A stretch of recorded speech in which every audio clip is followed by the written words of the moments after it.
Hey, good morning, Fargo. We'll say and West Fargo today, too, because on the show today, we have two city commissioner-elects on the show. On the second half of the show, we should have Amy Zundel, or Zundel. I'll ask her how to say it properly again. She'll be on the second half of the show. She won her spot on the West Fargo City Commission. I believe she got first in her race as well. There you go. No political experience between any of us. Yep. How about that? The voice you're hearing is Michelle Turnberg, who most of you probably know because she was on TV for a very long time. You did a radio show too. I did. Yes, I worked at KFGO. Yeah. How long did you do that for? For a while. I only did it for the drive time, so it was only about an hour a day. So I did that it was less than a year. Okay. But it was just kind of a buffer between gigs. Did you like radio? Yeah. I enjoy it. I enjoy coming in. I enjoy filling in. Yeah, there you go. Sometimes I'll get asked to do that. Like I've been on with Kevin Flynn. Yep. I have definitely heard you do that. Yeah, when Alex is gone, and that's really fun. Yep. So I enjoy it. Very good. All right, 701-293-9000. Email studio at wdayradionow.com. You can see us on Facebook. You can see us on YouTube Live. You can make comments. You can call into the show. You can do a lot of good stuff. And we'll hear your views on the issues of the day, including the election here in Fargo and in North Dakota. Michelle, I'm going to start by saying I'm annoyed because it took me 3 times to win. And you just stroll up with no political experience and get 21% of the vote in a 7-person race, which is a lot. It was crazy. Very. Explain yourself. Very, very thankful to the voters that came out and voted. We put a lot of work in. It was a short campaign too. It was, and that's the other thing that's annoying. By the way, whenever I ran, I would start in like January. Yeah, I would pound yard signs in myself with a hammer because the ground was frozen. Oh my goodness. Yeah. Well, we didn't do that. No, you didn't. I think we got them in 2 weeks prior to the election. I didn't want to get people too sick of seeing our stuff up. But. Well, as you know, I voted for you. Thank you. And I did have a yard sign. I think I can say that now that the election is over. Okay. So, yeah, I'm glad you're here. You were interviewed, I believe, by Tom Tucker here, and you said something that I kind of enjoyed. And I have a short story afterwards. You said that you're going to keep your ears open and your mouth shut the first little bit of time to learn from, because you're not experienced, you're brand new. Mm-hmm. I totally agree. There's a ton to learn, right? And it took me a couple of years to get my feet underneath me and to, really feel comfortable in the seat, right? So I'm glad you said that. And the short story that I have is that when I became a commissioner in 2015, every day off that I had during the week, I would spend at the office, and I would just sit in the back of the chambers and go to like a planning commission meeting or, whatever meeting there was, and just listen. I wouldn't sit at the big table around the round table. I'd sit in the back. And after a planning commission meeting, one of the people on that board came up and she said to me, "You know what I like about you? You keep your mouth shut." I'm like, well. There's something to be said about for now, Yeah, I mean, I think it's important to really listen and to listen and take it all in and not just spew ideas. Mm-hmm. And sure, I have ideas and there's things that I'll want to say when the time's right, I'll do that. But I want to make sure that I have an understanding for what's going on. And yesterday I started getting the emails. Yes. Have you got your cell phone yet? No, not yet, but I'm meeting with the mayor after this. Okay. Wait till you get a cell phone. Oh, boy. Yeah. That'll blow up. It wasn't as bad as you think. I would get maybe 5 or 6 calls a week or something like that. And people were always surprised when I would answer. Oh, so yeah. They just assume that like you're calling the office or something, right? Sure. So there was a few times where I would pick up the phone and they'd say, "Is this Tony?" I'm like, "Yep, it is. What do you need?" So you'll figure it out. You'll get that. Do you want to take a phone call with Craig? Sure. Craig, you're up with Michelle Turnberg. Well, first of all, congratulations. The people of Fargo, I know, will be well served having you there. Thank you, Craig. But now, I did hear you with Jay yesterday. Can you take a slight bit of criticism? Sure. Do not talk about the chief sending people to the convention in Milwaukee until you go and watch his explanation on the city commission meeting. Because if you listen to his explanation, you just might have a different view. And that's, I'll leave it at that.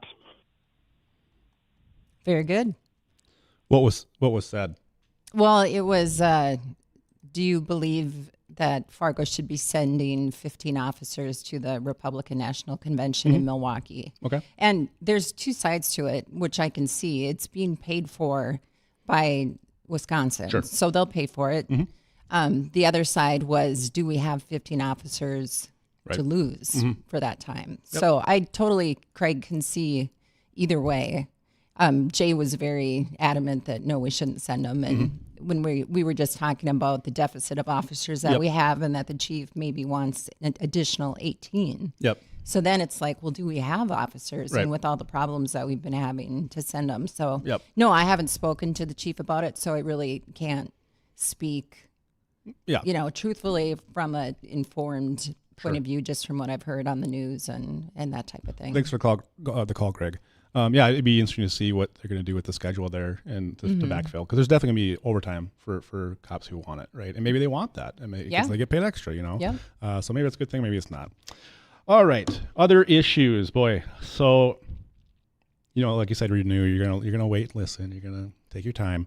But is there a one issue or two issues that you want to tackle, maybe first or second on your list? I'd like to meet with the chief, and I would like to request to do a ride-along and talk with police officers. I spoke with Jesse Johnner last night, and he's not part of the city of Fargo, but he's been a friend of mine for years, and just offered wisdom and any questions that I have, and he could answer. So appreciate having those resources available. And I'd like to hear from officers what their concerns are, what's going well, what's not going well, what do they need, that type of thing.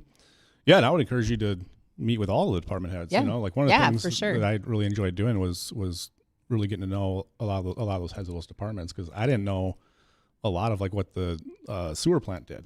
I mean, I didn't know that they purified their own water and they sold it, to the ethanol plant. We made money doing that. That blew me away doing that. So yeah, I definitely encourage you to definitely talk to all those department heads. Anything that surprised you on election night? Maybe not even your race, or maybe it was your race, but I was surprised by like Rick Becker losing by as much as he did. Yeah. I thought for sure he would be much more competitive. I was really surprised. I thought Kelly Armstrong would win, but the way he won by was huge. 45 or 50 points, whatever it was, that was wild, right? Was there anything that surprised you, whether it was your race or another race, that surprised you on election night? I had a good feeling going in with our Did race. you? I did. I didn't. I never had a good feeling. Really? Never. It was funny because people kept asking me if I was nervous, and it wasn't nerves. I think it was just excitement, because it's just been a new and exciting experience. And so I thought, whatever happens, but it's been fun and exciting, and there's going to be a lot to do should I win. And if I don't win, there was a great group of candidates, so I knew that the city would be in good hands no matter what. So I was a little surprised that we won like we did. Yeah. I thought Al Carlson maybe would have won as well. Yeah. I'm sure you've heard it before. But yeah. So that was a little surprising. The bigger races, like you said, Rick Becker and Tammy Miller. But otherwise, it was just a fun night. We were at a watch party and got to see all the races come in. Was glad to see the school board get a couple new candidates on there. Yep. So Allie is a great person. I know her personally, and I'm looking forward to seeing what she does. Me too. Yeah. She's a wonderful person, and everyone who voted for her, kudos. Yep. It's a bigger board. I believe it's 9 people on the school board, and so your voice isn't as pronounced as it is on the city commission. So I'm looking forward to seeing what she can do and build a coalition. She has a strong voice, she does. So I hope absolutely she uses it and gets stuff done, which I'm sure she will, because she's very intelligent and absolutely will do good things. Absolutely. All right, 701-293-9000. Email studio@wdayradionow.com. See us on Facebook and on YouTube. We're going to go to a break real quick if we can. All right, we're going to do that, and I think we got a phone call on the other side of the break. So awesome. We'll do that. Stick with us. We'll see you on the other side.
Welcome back to Thursdays with Tony. I'm your host, Tony Gehrig, a former Fargo City Commissioner, here with Michelle Turnberg, who is Fargo City Commissioner-elect. When do you get sworn in? I believe it's July 1st. I just got inundated with the emails yesterday. Mm-hmm. So going through all those, and I'm meeting with the mayor after I'm here. So I'll learn more and get the info. Sounds good. You can be part of the show, 701-293-9000. Email studio@wdayradionow.com. You brought up Al Carlson, and I think that when people were thinking about, like, you know, who am I going to vote for, be it a more conservative person, a more liberal person, maybe a Republican, maybe a Democrat, and then you end up getting first place, right?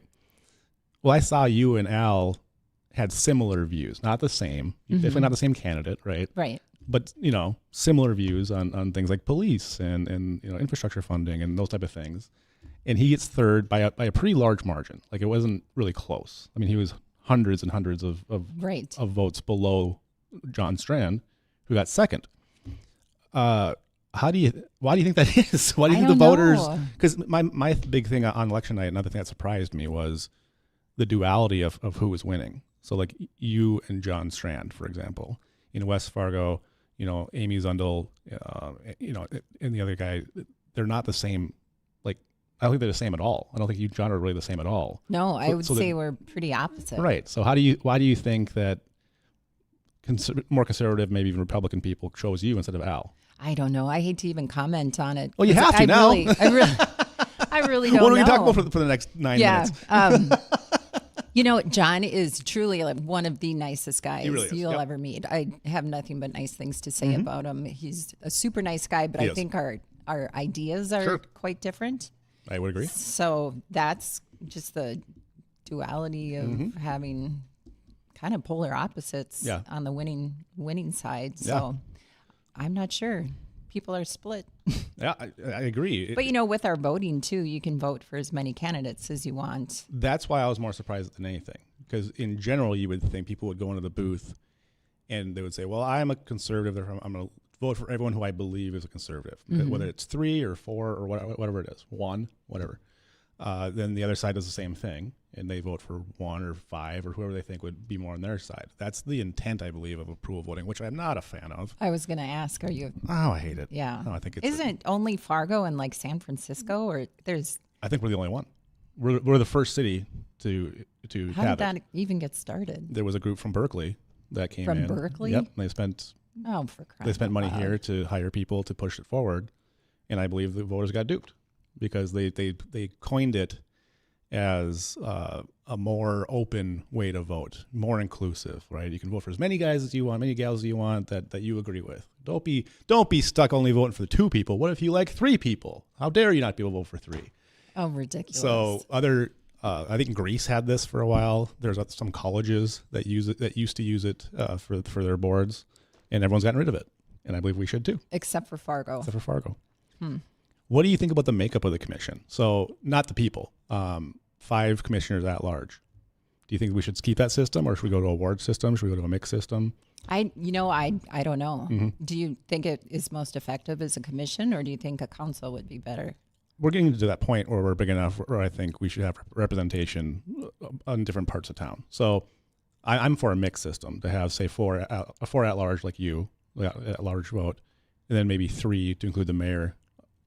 I'm sorry, 4 in wards and then 3 at large. Okay. 4 in wards, 3 at large. Because like South Fargo is very different than downtown, right? Right. The development's different. The people, vote differently. I think if you looked at the heat map of who voted for John Strand versus who voted for you, he'd be very downtown centric and you'd be more South Fargo. Right.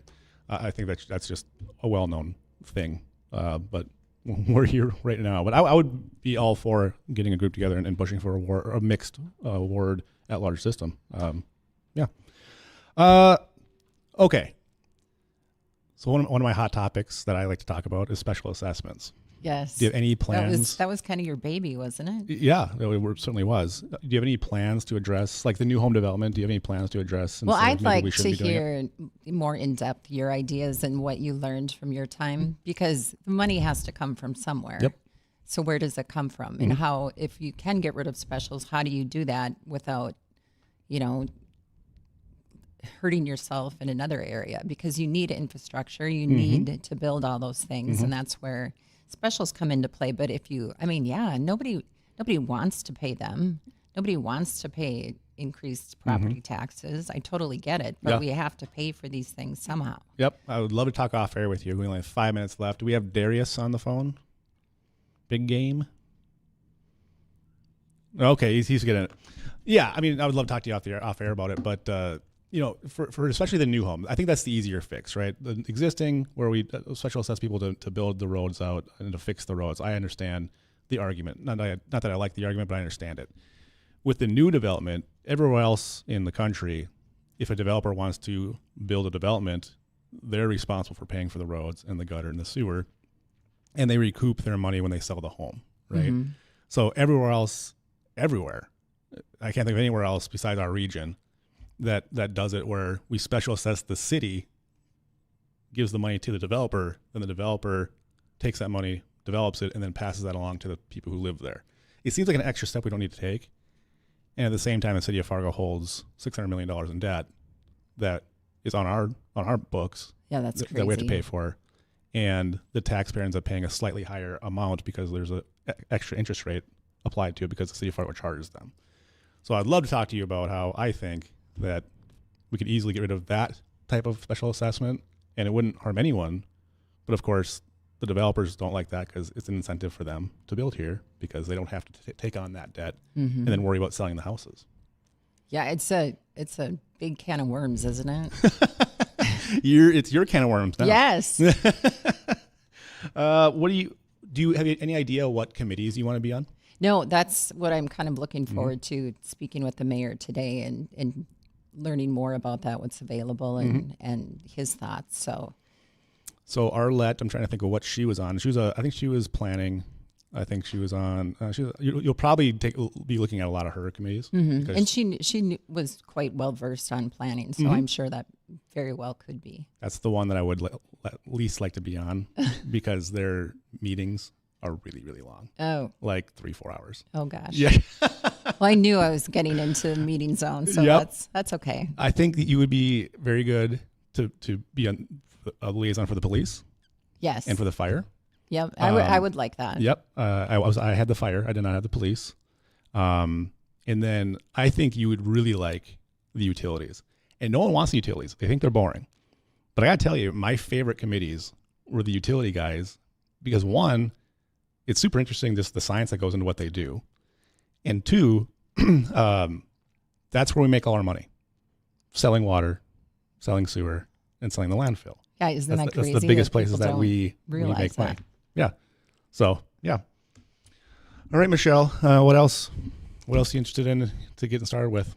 I'm just, like I said, interested in learning the process, getting my feet wet and getting started. So there's going to be a lot to learn, and I'm excited to do it. Well, I'm still annoyed. That you got in the first try and you crushed it. So congratulations. Thank you. And I'm sure we'll talk a bunch of times in the future. Yes, I look forward to it. Okay. Michelle Turnberg, Fargo City Commissioner-elect. Thank you for being here. Big game. We can go to break now if we want to, and then we'll come back with Amy Zendel.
Welcome back to Thursdays with Tony. I'm your host, Tony Gehrig.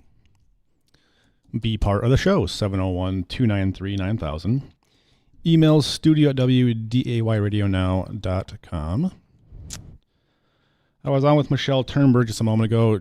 Nice lady. I'm glad she won. Like I said, I voted for her.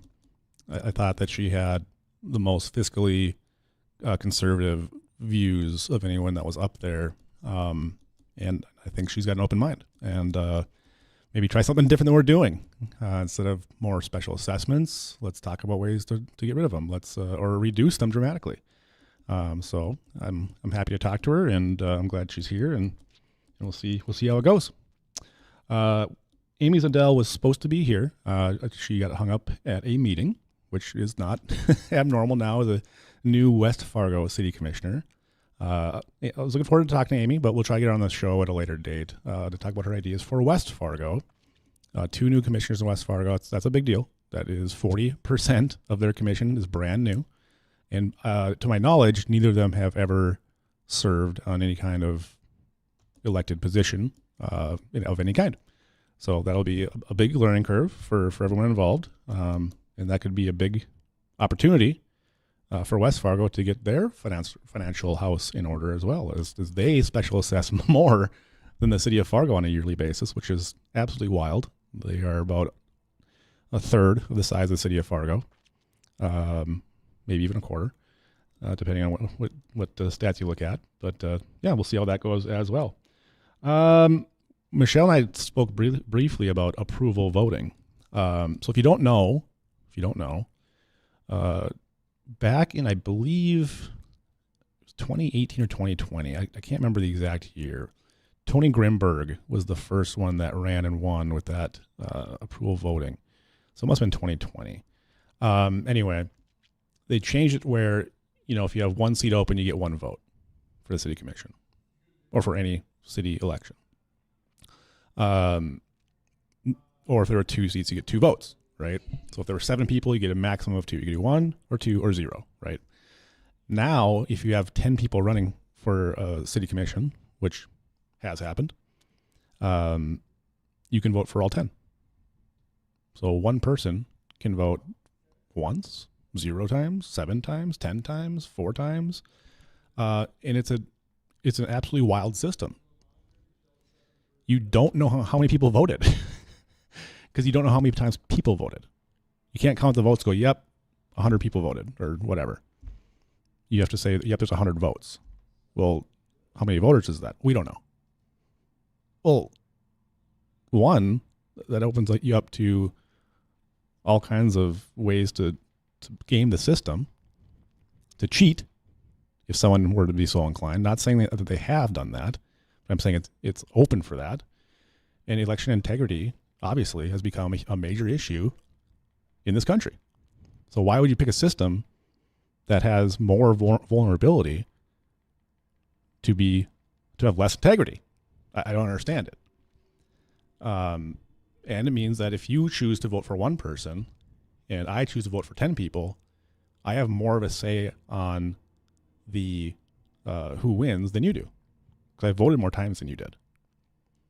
So I don't like the system. And oh, by the way, we're the only city in the country that does it. And there's a reason for that. Everyone else looked at the system and went, that's dumb.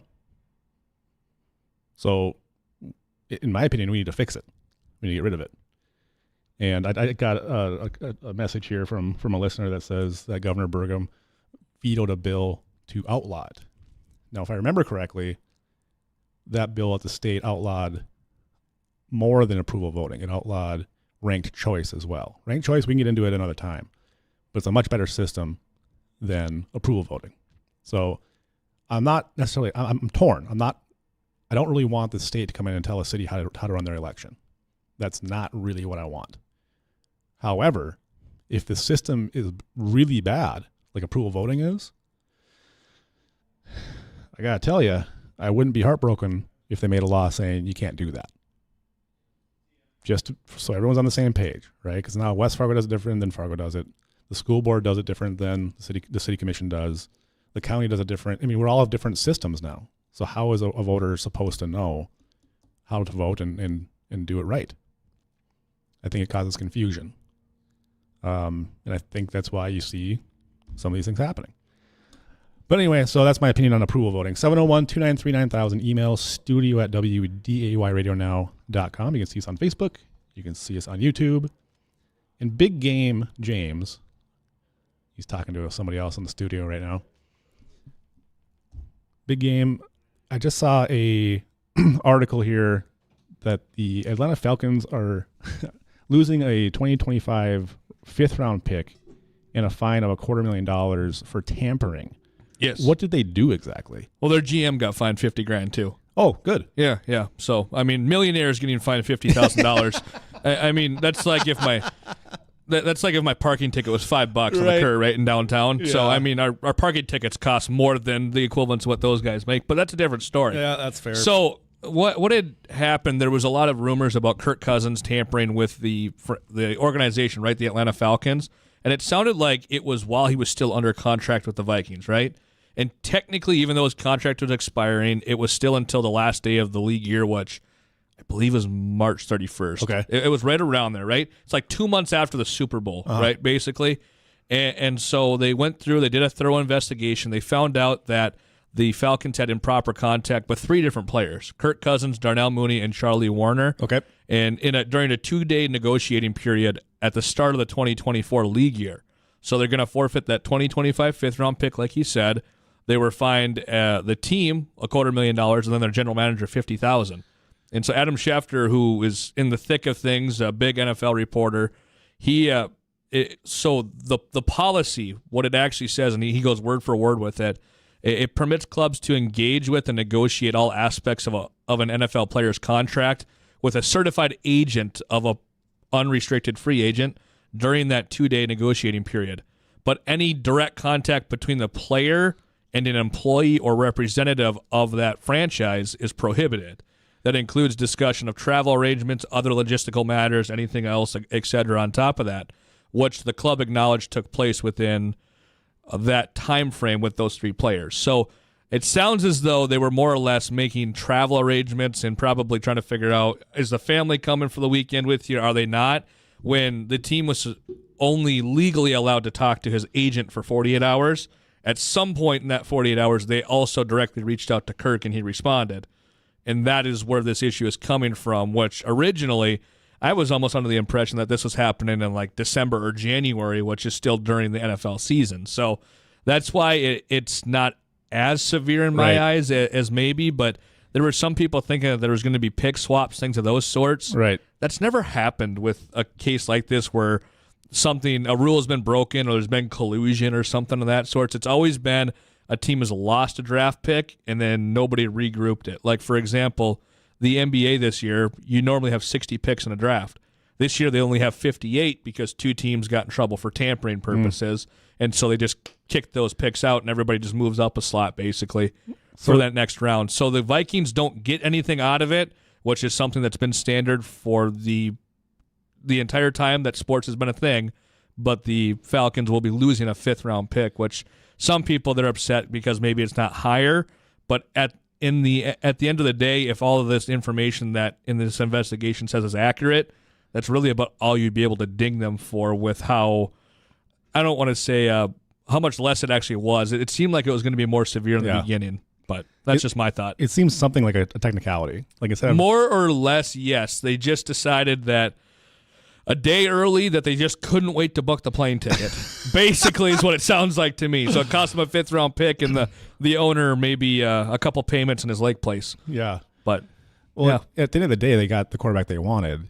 So it almost seems like it'd be worth it, right? Well, exactly. If you paid Kirk $300,000 more in his contract, then what's the difference? You know what I mean? And that's what some people are upset about, saying, well, this isn't decentivizing any team to not collude or do something of this sort. Yeah.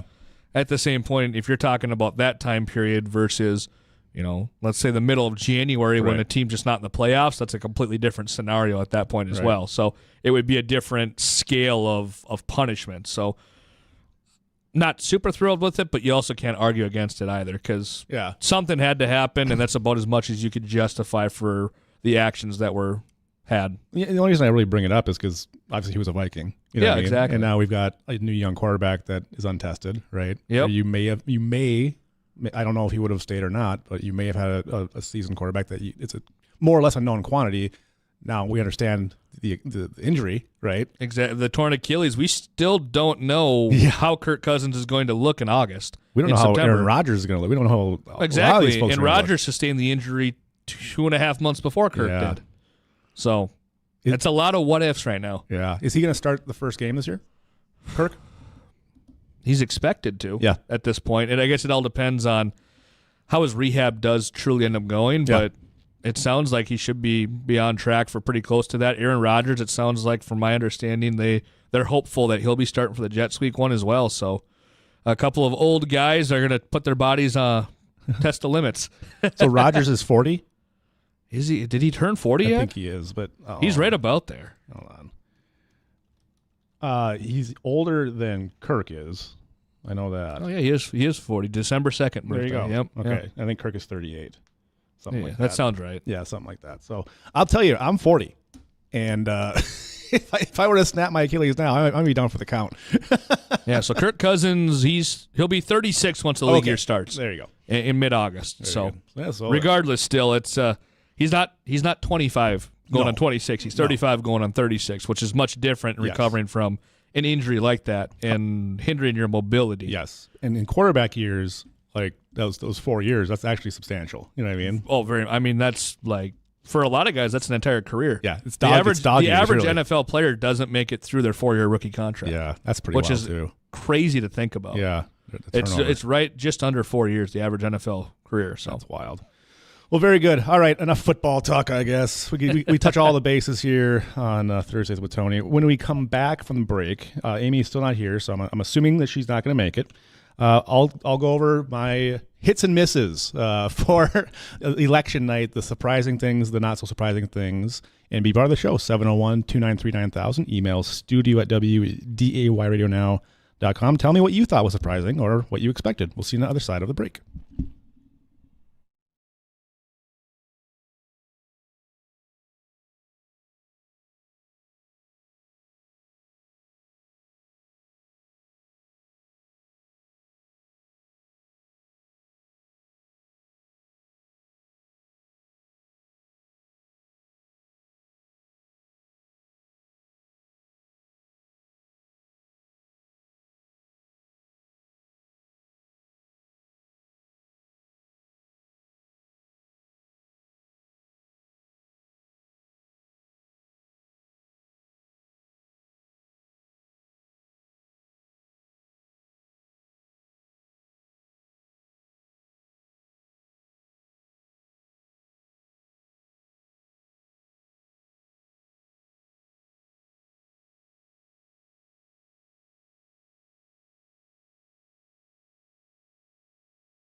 Welcome back to Thursdays with Tony. I'm your host, Tony Gehrig.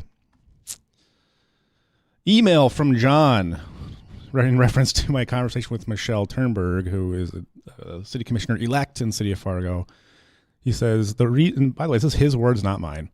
The reasons Michelle won and Al lost is because Al sounds like a crabby old man. I don't know about that. I think a lot of people could say that about me. being a crabby guy, I don't know, maybe a little unfair, but it is what it is, and that's what the callers or the emails does say. All right, the hits and misses for this election cycle. I guess the biggest surprise for me was the spread between Rick Becker and Fedorchak. It was substantial. I mean, it was handily defeated, and I thought Rick ran a good campaign. And the reason I'm most surprised by it is because of all the negative ads I saw about Rick Becker. They were on every other commercial, on the radio, on TV, multiple stations, all over the place. I saw them everywhere. Facebook, I got text messages about it. Videos would pop up on my Facebook feed about Rick Becker and his silly ideas or how he's untrustworthy or whatever else, right? Which I disagree with that. I'm a big Rick Becker fan, and I'm sad that he's not going to run for anything in the future. But given that there were so many negative ads, I just assumed that they thought it would be closer, because you only go negative when you think it's close, right? I think you go negative because it's kind of like a last resort type of deal. I don't think that's the first play. I don't think it's to go, yeah, this guy's the worst. So because of that was a big surprise for me in that race with Becker. Oh, and Carl Mudd with 20%. I didn't see that coming, especially with two strong candidates who were, we kind of all thought it was a two-person race, right? And then Mudd gets 20% of the vote. Not that far back from Becker, honestly. I just didn't think in a Republican primary she would have garnered so much, which makes me believe, and this is, it's a theory, that a lot of Democrats in North Dakota said, you know what, why am I voting in the primary for Democrats? Most of their races are single person. Why not vote on the Republican side? Because you have to choose in North Dakota whether you vote in the primary for Republican or Democrat down the ticket. You can't switch sides for governor and then for Congress or whatever. You have to stay on the Republican or Democrat side. So I think a lot of Democrats just went over and said, my vote doesn't matter on the Democrat side. It's already figured out. I'll vote for Carl Mudd or others on the higher side of the ticket. That's my theory. Darius, you're on the phone. What would you like to say? Yeah, hey, Tony. I know Michelle's probably not in the studio anymore, but hopefully she's listening. Sure. As a former commissioner yourself, I know that you know this, but it seems as if recently the commission is starting to get kind of berated and ridiculed for some of the stuff they passed, not allowing signs at their meetings, not allowing people to clap, and just people being disruptive. Sure. And I hopefully Michelle is listening, but I want her to be aware that although that room is very small, and I think the majority of Fargo outside of that room will stand by her politics, her views, her beliefs. And I just want her to know that it may not seem like that in the room with people are yelling and kind of disruptive and chaos, but the majority of Fargo stands by those motions that the city commission did. Yeah. And just hopefully just keeps her heads up and just kind of sees that although it may seem in the room, it's not the majority of Fargo disagrees with the ridicule that's going at the commission. I think, and you know that as a former commissioner yourself. So. Yeah, Darius, I think it's an excellent point. When you're in the room, you definitely feel that pressure when there's a large group, especially a vocal group with big signage and all that other stuff. And then it gets in the newspaper, right? And there's more voice it's being amplified by social media and by the newspaper and by TV and by the news, right? I think you're absolutely right that does not represent, Fargo necessarily. It might, but I don't think it does necessarily. And I think Dave Pepcorn, Commissioner Dave Pepcorn in the city of Fargo, has proven that time and again. He has taken some what would think to be unpopular stances in the past. COVID comes to mind, when he said that masks don't protect people from COVID. Well, he ended up being right. But at the time, he made national news for that. And then I forget what singer or whatever put it on social media that video of him saying that and was making fun of him, right? So I think you're right. When it comes to what's being said at the commission by those people in the crowd, it does not necessarily represent the majority view of the people of Fargo. Thank you, Darius. Yep. Thank you, Tony. All right. See ya. All right. A few minutes left here on the show. Biggest surprise is Armstrong and Miller. Tammy Miller spent a lot of money. I always believed that Armstrong would win. I just think he's so popular. He's got the name recognition. He's held many positions, whether it's in the state legislature, then you go to be a congressman at the federal level, and then you come back home and run for governor. That was a tough hill to climb for Tammy Miller to outspend and outpace someone who's so well known. I don't know what Armstrong spent, but I can't imagine it was the same amount as Tammy Miller. So the spread is what surprised me. I think what helped with that spread was the negative ads from the Miller side, really going after him, especially him being a defense attorney. I think that was that backfired. I think it backfired tremendously, and led to that big win by Armstrong. So that was a very surprising race for me as well. Congratulations to Kelly Armstrong, who I think is a very capable and good guy. Age limits. So I'll be honest. I didn't know this was going to be on the ballot. I just missed it. I don't know how I did. But when I got in there, to me, it's the same thing as term limits in a way. And why I say that is because you can be termed out because of your age. So there's been a very popular movement to want term limits at all levels. Here in North Dakota, we have term limits. Here in the city of Fargo, we have term limits. We've had them for many years. Congress does not have term limits, and I think that a lot of people see the value in that. The argument against term limits is, I'm a voter. Let me vote and let me decide. Okay, yeah, I guess, but the recidivism rate, the rate of people getting reelected, is like nearly 100% in Congress.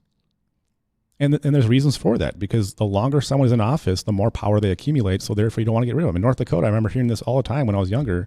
We had Democrats who were representing a very red state, and people wanted to keep them there for the main reason because they were in very powerful committees related to ag, related to defense, related to all these very important and big agencies. So I'm for it. I voted yes on the age limits. I understand it. If you're 81 years old, yeah, I don't know. I just think it's time for someone else to come in then. I'm for term limits. I've come around on term limits. I think that just because you've been there in the past doesn't mean you should be there in the future. And the incumbent has so much power in these elections that I think it needs to be curtailed. And sometimes it's a tough argument for me to make because I understand you're the voter, you should decide. I understand the argument, and I felt that way for many, many years. What changed my mind was looking at Congress and seeing how many 70, 80, even 90-year-old people running and winning in all these states. I mean, you're having people die in office in their 90s. You're having people who are mentally incapacitated in their 90s. I forget the senator. She just died last year for New York. Someone call in and tell me who it was. But she was incapacitated, and she was still a senator. That shouldn't be a thing, in my opinion. So yeah, I voted for it. Absolutely. West Fargo, I was not surprised. This was one of the ones that I thought Amy was the most qualified, and I'll have her on the show at some point here. Jorgensen, I'm sure he'll do a fine job. People know him. People trust him. He's been around a long time. He's probably the vice president of the Mr. West Fargo group there with Jay Thomas. So I was not at all surprised by this. The last thing I was surprised by was Michelle Turnberg. I thought that she had a very good chance of winning. I thought it was very difficult for her to beat the incumbents. I did not see that coming. I thought, in fact, when the first votes came in, it was Arlette and John at the top. And yes, it was only like 500 or 1,000 votes, something like that. It wasn't very many. But that was very surprising to me that Arlette Preston got fourth. Didn't see that coming. In her, I didn't vote for her, but in her, on her side of the aisle, if you want to say that, she's popular. So to me, the duality of who got in, the John Strand and the Michelle Turnberg group together, I thought that was very, very interesting, and I absolutely did not see that coming. We only got a minute left, big game, and have we got time for that phone call or no?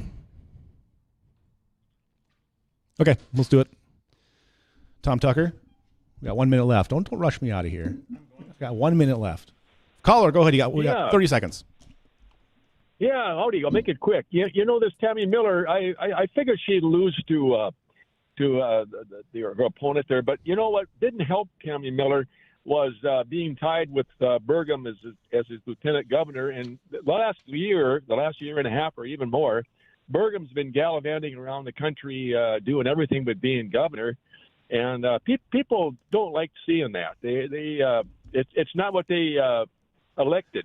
And all right, I appreciate it. We are out of time, sir. Thank you for calling in. This is Tony Gehrig. We'll see you next Thursday on Thursdays with Tony.